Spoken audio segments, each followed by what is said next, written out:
Welcome back, everyone. This is Vinny here with Miller Outdoors, and this is the latest in our how-to series on irrigation.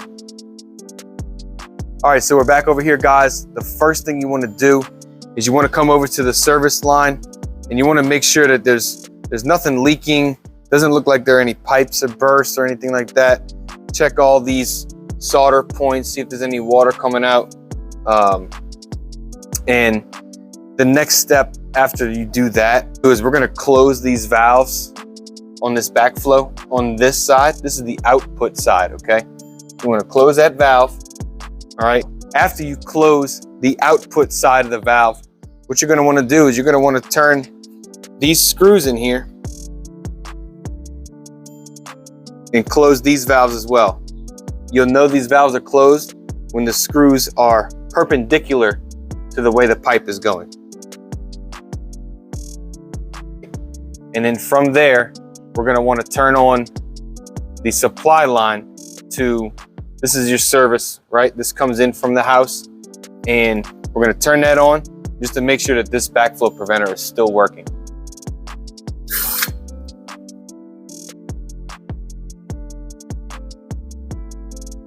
All right, so there we go. Looks like we don't have any leaks on this side of the backflow. All right, so the next step is we're gonna go and screw in the relief valves.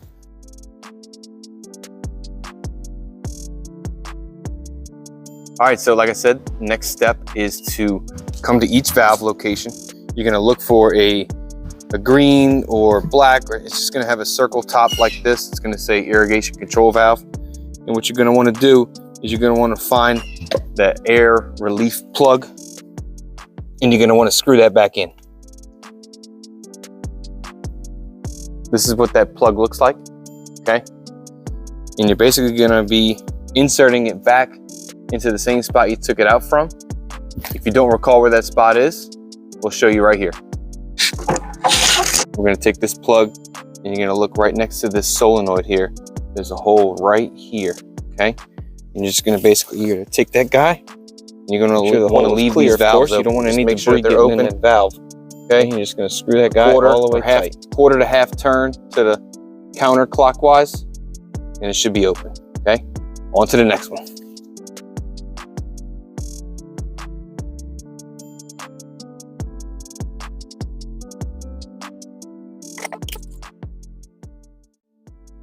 All right, guys, so once you have screwed in all the air relief plugs and you've left all the solenoids open, what you're going to want to do next is you're going to want to come to the backflow here, and you're going to want to turn this output valve on.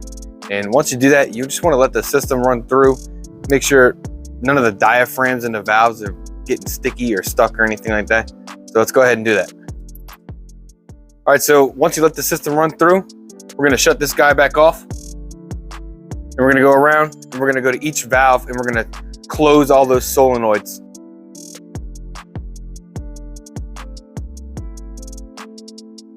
All right, guys, so like I said, next step is we're gonna come to these valves and we're gonna close all those solenoids. A lot of them will have these little handles. This is the solenoid. That's the actual electrical part that will open and close with the wiring. So you wanna close that clockwise, okay, and that's it. And the next step is we're going to go over to the timer and we're going to run through the entire system manually. All right, guys, so once all of those solenoids and valves are closed, we're going to go back out to the backflow preventer and turn on that valve so water can, fill the entire system. Let's go. Sometimes you will get a little bit of water hammer, which is basically just a bunch of pressure filling up in the pipe, okay, just from like a sudden rush of pressure. And then now, we're gonna go to the timer and run the whole system manually. All right, so here we are at the timer, and we've had it set to off during the time that the system was off. Okay, what we're gonna do is we're gonna come turn this to manual watering. All right, as you can see here, it says all. So we're gonna run through all the valves in the system, which is only 3.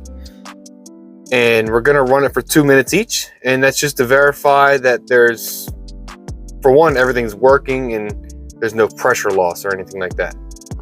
Let's get this started.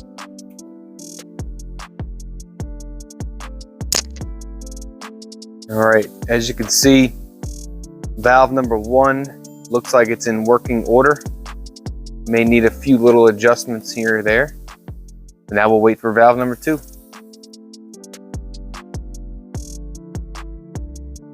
All right, so it looks like valve number 2, don't really have any pressure loss. Looks like it's all in working condition.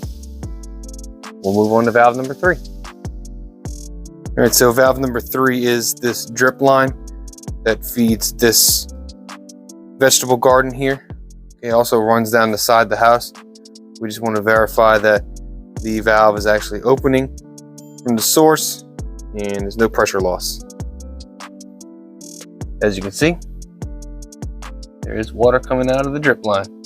All right, guys, so the next step, once you verify that everything works properly, we're gonna come back to this timer and we're just gonna wanna adjust for whatever season it may be. Obviously, if we're prepping for a freeze, it's winter, we don't really need to water that much. So we're gonna go in here and we're gonna adjust that.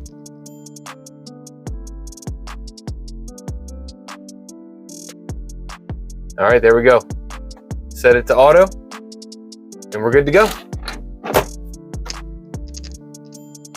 All right, guys, so that pretty much wraps up how to turn your irrigation system back on after a freeze. If you have any questions, obviously give us a call.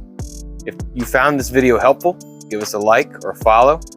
And if you're looking for more tips and tricks, check out our YouTube channel and give us a subscribe. Y'all have a good one.